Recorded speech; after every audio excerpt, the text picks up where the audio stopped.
جازی کو ٹھکانے لگا دیا؟ جی سر، ہاتھی نے فون پہ کسی سے بات کرتے کہا۔ اور وہ عابد اس کا کیا؟ وہ کہاں ہے؟ اس کا اس سب میں کوئی قصور نہیں تھا۔ جاج اسے بلیک میل کر رہا تھا، تبھی وہ اس کے کہنے پہ سب کر رہا تھا تو اسے کچھ نہیں کہا۔ ہادی نے حکم صادر کیا تو آگے سے اس کے حکم کی تعمیل میں ہاں کہا گیا۔ اس نے فون رکھا اور کافی پینے لگا۔ سب کچھ نارمل ہونے لگا تھا۔ زندگی پہلے کی طرح اپنی روٹین میں آ رہی تھی۔ دھیرے دھیرے اس کا دل ہی اب غم بلانے لگا تھا۔ وہ عزا کے ساتھ ایموشنلی اٹیچ ہونے لگا تھا۔ اسے فکر اس لیے نہیں تھی کیونکہ وہ جانتا تھا کہ وہ ایک مخصوص مدت کے لیے ان کے لیے کام کرے گی اور کانٹریکٹ ختم ہوتے ہی ان کی زندگی سے چلی جائے گی، لیکن سڈ کا عزا کو لے کے اس قدر پوزیسو ہونا اور اس کے لیے پاگل سا ہو جانا ہادی کو پیچھے ہٹنے پہ مجبور کر گیا تھا۔ وہ نہیں چاہتا تھا کہ جس طرح وہ فریحہ سے جدا ہوا اس کا بھائی بھی اپنی محبت سے محروم ہو جائے۔ عزا اس کے لیے بالکل پرفیکٹ تھی۔ وہ اپنے خیالوں میں گم تھا جب اس کا فون رنگ ہوا۔ اس نے فون کی طرف دیکھا تو کمپنی کا میسج تھا۔ اس نے بیزاری سے موبائل سائڈ پہ رکھ دیا۔ وہ کچھ دیر مزید سوچوں میں گم رہنے کا سوچ رہا تھا کہ دروازے پہ کسی نے زور سے دستک دی۔ وہ کمرے سے نکلتے دروازے کی طرف بڑھا۔ یہ سب کیا سن رہی ہوں میں؟ کیا کوئی کچھ بتانا پسند کرے گا مجھے؟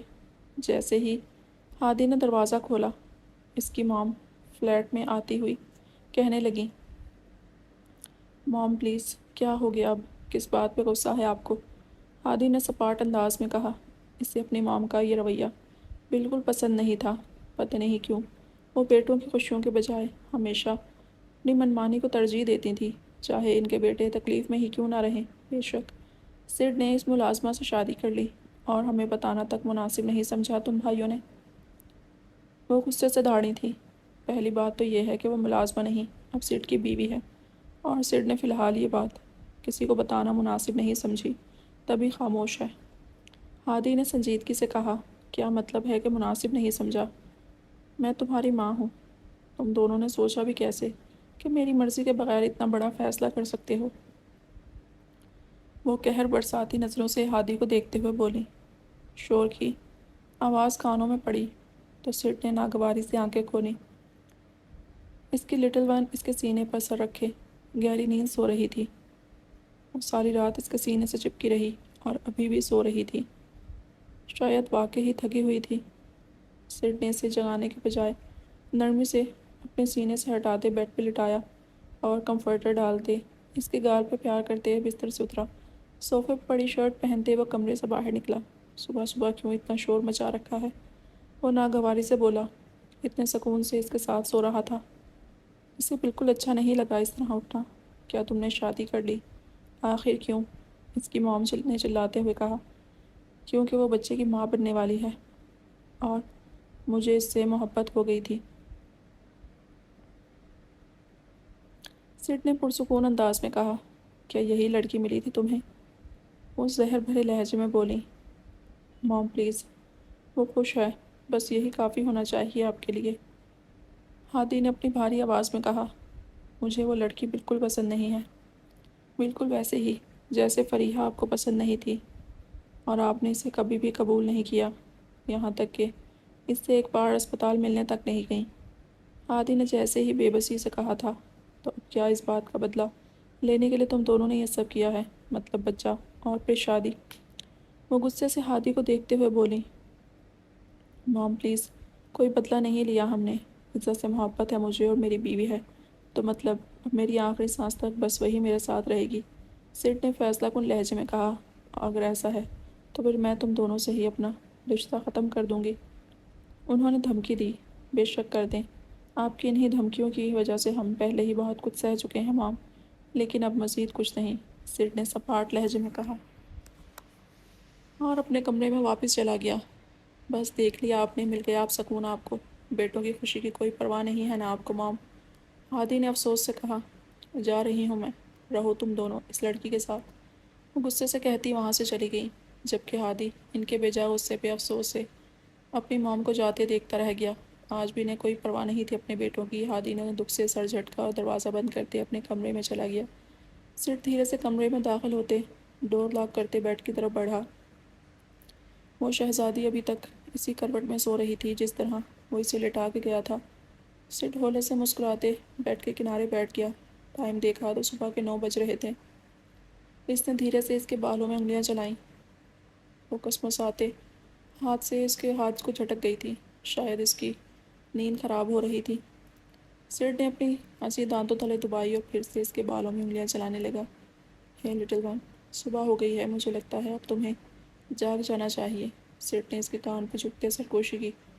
کسی کی میٹھی آواز کانوں میں پڑی تو ایزا نے کسمساتے کروٹ بدلتے آنکھیں کھولیں۔ جیسے ہی ایزا نے کروٹ بدلی، دونوں کی ناک ایک دوسرے سے ٹکرائی، چونکہ سٹ پہلے ہی اس پہ جھکا ہوا تھا۔ ایزا کی نظریں سٹ کے مسکراتے لبوں پہ گئیں اور پھر اس کی آنکھوں میں دیکھنے لگی جہاں محبت کے ساتھ شرارت جگمگا رہی تھی۔ صبح ہو گئی ہے، اب جاگ جاؤ۔ سٹ نے اس کے ماتھے پہ لب رکھتے نرمی سے کہا۔ اس کا بس نہیں چل رہا تھا وہ اس پہ اپنی جان لٹا دے۔ کچھ ہی ہفتوں میں وہ پوری طرح اس کا دیوانہ بن چکا تھا۔ مارننگ سڈ، ایزا نے لبوں کو ہلاتے نیند میں بوجھل آواز میں کہا۔ اس کی خمار آلود آواز سنتے وہ ایک پل کو بہکا تھا۔ مارننگ مائی لٹل ون، اس کے گال پہ شدت سے لبوں کو لمس چھوڑتے وہ محبت سے بولا۔ ایزا نے پھر سے کروٹ بدلی اور کمفرٹر سر پہ تاننے کی کوشش کی، پر سٹ نے اس کی کوشش ناکام بنائی۔ اب مزید نہیں سونا، بس جاگ جاؤ۔ سٹ نے کمفرٹر اس کی گردن سے تھوڑا نیچے سرکاتے ہوئے کہا، مجھے ابھی سونا ہے۔ وہ نیند میں بولی، اوکے، مجھے بیبی کو مارننگ کس دینی ہے۔ سٹ نے اس کے اوپر سے کمفرٹر اتارتے کہا، لیکن وہ بنا کپڑوں کے سکون سے کمفرٹر اوڑھے سو رہی تھی۔ جیسے ہی اسے یاد آیا، اس نے فوراً سے سٹ کا ہاتھ جھٹکتے کمفرٹر کھینچتے گردن تک تانا۔ سٹ، بیبی کو کس کی ضرورت نہیں ہے، یقیناً وہ ابھی سو رہا ہوگا۔ ایزا نے سٹ پٹاتے جو منہ میں آیا بول دیا۔ اس کا لال گلابی چہرہ دیکھتے سٹ نے کہکہا لگایا، اوکے، لیکن یہ والا بیبی تو جاگ رہا ہے نا میرا، تو اس کو مارننگ کس دے دیتا ہوں۔ سٹ نے ایزا کی طرف اشارہ کرتے شرارت سے کہا تھا۔ اس کی حیرت سے آنکھیں پھیل گئیں کہ صبح صبح پھر سے وہ شروع ہو رہا تھا۔ اس کی حیرانگی کی پرواہ کیے بغیر سٹ نے اس کے چہرے پہ جھکتے اس کے لبوں پہ شدت بھرا لمس چھوڑا۔ اس نے کمفرٹر کو سختی سے پکڑتے آنکھیں میچی تھی۔ اب اٹھ جاؤ، شاور لیتے ہیں۔ وہ اس کے لبوں سے لب ہٹاتے اس کے گال سہلاتے زومائنی انداز میں بولا۔ شاور کا نام سنتے ایزا کو رات کا منظر یاد آیا اور وہ شرم سے سرخ پڑی۔ سٹ نے اس کے چہرے کا رنگ اڑتے دیکھ کر مسکراہٹ دبائی۔ نہیں چلنا ساتھ کیا؟ وہ اس کا ہاتھ تھامتے نرمی سے سہلاتے بولا، میں بعد میں شاور لے لوں گی۔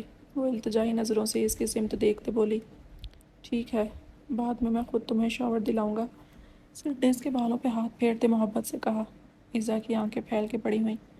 فکر نہیں کرو، میں نے فیصلہ کیا ہے کہ جب تک بیبی نہیں آ جاتا تب تک no shower romance, only bed romance. اس کے بعد پیزا کو شاور کے نیچے کا سین یاد آیا۔ وہ سرخ پڑتی اپنا خشک حلق تر کر گئی۔ سٹ کی سلگتی نگاہیں خود پہ مرکوز پا کے وہ کمفرٹر میں چہرہ چھپا گئی۔ کوئی نہیں، بیبی کے آنے تک تم شرما سکتی ہو۔ سٹ نے اس کے بالوں پہ بوسہ دیا اور ہنستے ہوئے کہا اور اٹھتے ہوئے شاور لینے چلا گیا۔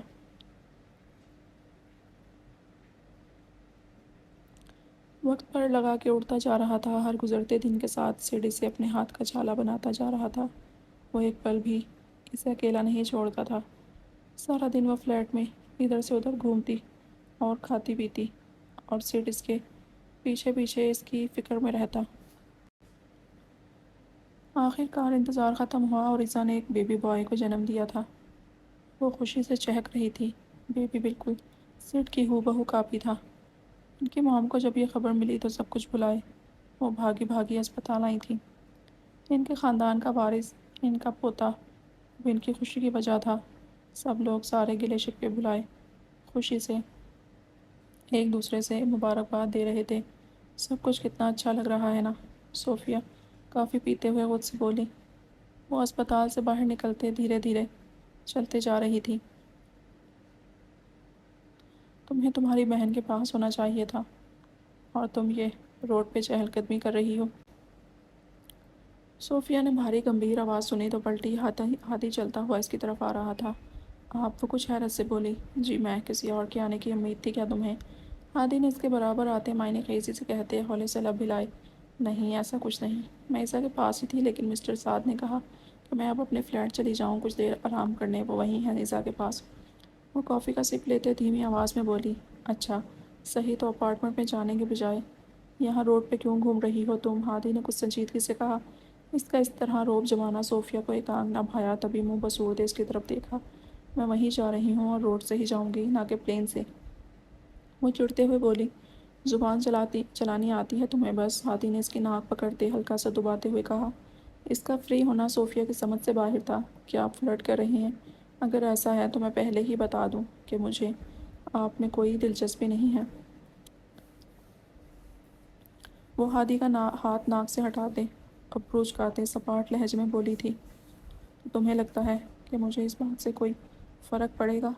ہادی نے آنکھ ونک کرتے زمائنی انداز میں کہتے اس کی آنکھوں میں جھانکا۔ کیا مطلب ہے اس بات کا؟ وہ ناسمجھی سے اس کی طرف دیکھتے ہوئے بولی، ایک تو تمہاری یہ تیزی سے چلتی زبان نے مجھے بہت تنگ کر رکھا ہے، مجھے لگتا ہے اسے کاٹنا پڑے گا۔ ہادی نے اس کا سپاٹ چہرہ دیکھتے کہا۔ اس کی بات سنتے صوفیہ نے فوراً سے منہ بند کیا تھا۔ مجھے لگا تھا تمہیں ڈر نہیں لگتا، لیکن میں غلط تھا، شاید تم ڈرتی ہو مجھ سے۔ وہ 2 قدم بڑھاتے اس کے مزید قریب ہوتے سرگوشی میں بولا۔ صوفیہ نے 2 قدم پیچھے کو لیتے بھاگنا چاہا، لیکن ہادی نے اس کے ارادے بھانپتے اس کی بازو کو گرفت میں لیتے اسے اپنی طرف کھینچا۔ کہاں جا رہی ہو؟ ادھر آؤ، میں تمہیں چھوڑ کے آتا ہوں۔ ہادی نے اسے بازو سے پکڑے دور کھڑی گاڑی کی طرف جاتے ہوئے کہا۔ وہ نہ سمجھتے ہوئے اس کے ساتھ کھینچتی چلی جا رہی تھی۔ بیٹھو۔ اسے فرنٹ سیٹ پہ بٹھاتے ڈور لاک کرتے ہوئے خود ڈرائیونگ سیٹ پہ جا بیٹھا۔ میں خود چلی جاؤں گی، وہ اس کی طرف دیکھتے ہوئے بولی۔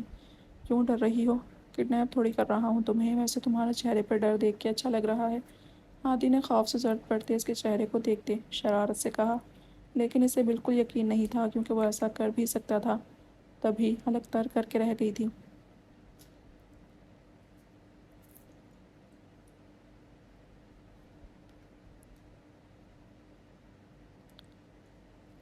آپ کو اتنی زحمت کرنے کی ضرورت نہیں تھی، ویسے اس نے شیشے سے بھائی کی طرف دیکھتے کہا۔ اب کیا تم ایسے میری طرف پیٹ کر کے بیٹھو گی؟ تمہارا ڈرائیور نہیں ہوں میں، سیدھی ہو کے بیٹھو۔ ہادی نے اس کی بازو کو پکڑتے اسے سیدھا کرتے کہا۔ مجھے سمجھ نہیں آ رہی آپ کر کیا رہے ہیں؟ وہ اس کا حق جتانا اور روب جمانا کچھ سمجھ نہیں پا رہی تھی۔ انجان بننے کا ڈرامہ کر رہی ہو یا واقعی نہ سمجھ ہو؟ وہ اس کی تھوڑی کو شہادت کی انگلی سے اوپر کرتے اس کے چہرے پہ جھکتے گمبھیر لہجے میں بولا۔ اس کے اتنے قریب آنے پہ وہ سہم سی گئی۔ ہادی کی آنکھوں میں نظر آتی شدت و جنون دیکھ کے اپنا حلق خشک ہوتا محسوس ہوا تھا۔ اسے کیا ارادہ ہے آگے؟ ہادی نے اس کی ناک پہ ناک رگڑتے سرگوشی کی۔ کیا مطلب؟ کس بارے میں؟ وہ اس کی گرم سانسیں اپنے ہونٹوں میں محسوس کر لرزتے ہوئے بولی۔ مطلب اب تمہاری بہن تو سیٹ کے ساتھ رہے گی، تو تم نے اپنے بارے میں کیا سوچا ہے؟ ہادی نے اس کی ناک پہ سلگتے لب نرمی سے مس کرتے کہا۔ میں جاب کروں گی بس، اور کیا؟ اس نے ہادی کے سینے پہ ہاتھ رکھتے اسے پرے دھکیلنے کی کوشش کی۔ یہ کوشش نہ ہی کرو تو بہتر ہے، اس کے ہاتھوں کو پکڑتے اس نے سختی سے کہا۔ تم پسند کرتی ہو نا مجھے؟ اس کے ہاتھ مضبوطی سے پکڑے وہ اسے اپنی طرف کھینچتے وہ ایک گمبھیر لہجے میں بولا۔ کیا؟ صوفیہ کی حیرت سے آنکھیں پھیل گئی۔ ایسے شرماتی رہو گی تو بعد میں پچھتاؤ گی۔ میں کل فرانس جا رہا ہوں، کچھ مہینے وہیں رہوں گا اور شاید پرماننٹ وہیں شفٹ ہو جاؤں، کیونکہ اب بھائی کی فیملی مکمل ہے تو مجھے اب اپنا بھی کچھ کرنا ہوگا نا۔ ہادی نے اس کے گال سہلاتے ہوئے کہا تھا۔ صوفیہ تذبذب کا شکار ہوتی نظریں جھکا گئی۔ اگر تو جواب ہاں ہے پھر ابھی کورٹ میرج کرتے ہیں اور کل ہی میرے ساتھ تم بھی چل رہی ہو فرانس، اور اگر جواب نہ ہے تو پھر میں تمہیں تمہارے فلیٹ میں چھوڑ آتا ہوں اور اپنے جانے کی تیاری کرتا ہوں۔ وہ اس کی گردن پہ انگلیاں پھیرتے اس کے کان میں سرگوشی کر رہا تھا۔ کیا اتنی جلدی؟ وہ صرف اتنا ہی کہہ پائی تھی، ہاں یا نہ۔ ہادی نے اپنا سوال دہرایا۔ وہ سوکھ پڑتی ہاں میں سر ہلاتے آنکھیں میچ گئیں اس کا جواب سنتے۔ وہ اس کے لبوں پہ جھکتے شدت سے اپنا لمس چھوڑتے اسے سسکانے پر مجبور کر گیا تھا۔ 3 مہینے بعد سو گیا؟ سر نے ایزا کو بیڈ پہ بیٹھے دیکھ سوالیہ نظروں سے دیکھتے ہوئے پوچھا۔ ہاں سو گیا ہے۔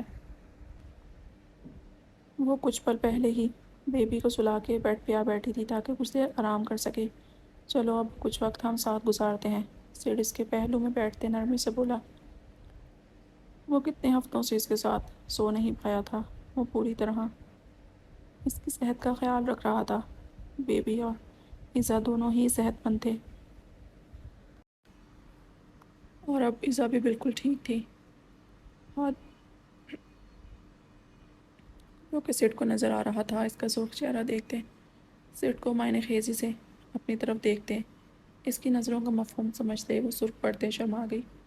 سیٹ نے اسے نرمی سے اٹھاتے اپنی گود میں بٹھاتے اس کے کندھے پہ اپنی تھوڑی ٹکائی تھی اور اس کے پیٹ کے گرد باہوں کی گرفت بنائی۔ مس کیا مجھے؟ اس کے کاندھے پہ اپنی بیئرڈ رب کرتے ہوئے اس نے پوچھا۔ ہر سیکنڈ تو آپ میرے پاس تھے، سیٹ وہ کسمساتے ہوئے بولی۔ میں تھا، لیکن کچھ مسنگ تھا نا۔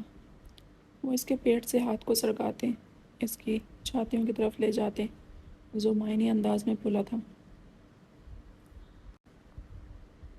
اس کی بات کا مطلب سمجھتے وہ کانپی تھی۔ صحیح کہا نا میں نے، اب کمی پوری ہو جائے گی۔ سیٹ نے اس کی چھاتیوں کو دونوں ہاتھوں میں بھرتے نرمی سے دباتے مدہوشی سے اس کے کان میں کہا۔ اس کی نرمی میں سختی محسوس کرتے وہ سسکی تھی اور اب وہ سختی سے اس کی نرم چھاتیوں کو دباتے اسے کراہنے پر مجبور کر رہا تھا۔ ایزا تڑپتے ہوئے اس کے ہاتھوں کو ہٹانے کی کوشش کی، لیکن اس نے مزید گرفت سخت کرتے اس کی جان نکالی تھی۔ کمرے میں ایزا کی سسکیوں کی آوازیں گونجتی سیٹ کو مزید بہکا رہی تھیں اور اس کی شدت میں مزید اضافہ ہوتا جا رہا تھا۔ اس کے جسم میں بری طرح کپکپاہٹ محسوس کرتے سیٹ نے اسے بیڈ پہ لٹایا اور خود اس پہ جھکتے اس کی گردن میں منہ دے گیا تھا۔ اس کی گردن پہ لمس چھوڑتے وہ سینے کی جانب بڑھا اور سینے پر لب رکھتے اسے چومنے لگا۔ ایزا نے سختی سے اس کے بالوں کو مٹھیوں میں جکڑتے اپنے جسم کو اس کے گرد لپیٹا تھا۔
سیٹ نے اس کے تپتے سرخ چہرے کو غور سے دیکھا اور اس کے جسم کو تھر تھراتے محسوس کر کے وہ اس سے الگ ہوتے اس کے پہلو میں لیٹ گیا۔ ایزا کو سکون کی لہر پورے جسم میں اترتی محسوس ہوئی اور وہ سسکتی سیٹ کے سینے میں چھپ گئی تھی۔ ہادی اور صوفیہ شادی کر کے فرانس جا چکے تھے اور وہ دونوں ایک ساتھ کام کرتے خوشحال زندگی گزار رہے تھے، اور صوفیہ ہادی کی قربتوں شدتوں میں دن بہ دن نکھرتی جا رہی تھی اور وہ دونوں ایک جان بستی تھی ایک دوسرے میں۔ سیٹ اور عیسیٰ بھی اپنے بیبی کے ساتھ ہنسی خوشی رہ رہے تھے۔ ان کے مام ڈیڈ بھی اب ان سے ملنے آتے رہتے تھے۔ ان کا پوتا اب ان کا فیورٹ تھا اور ان کا اکلوتا وارث بھی، جو ان کی زندگی میں ایک بار پھر خوشیوں کے رنگ بھر چکا تھا۔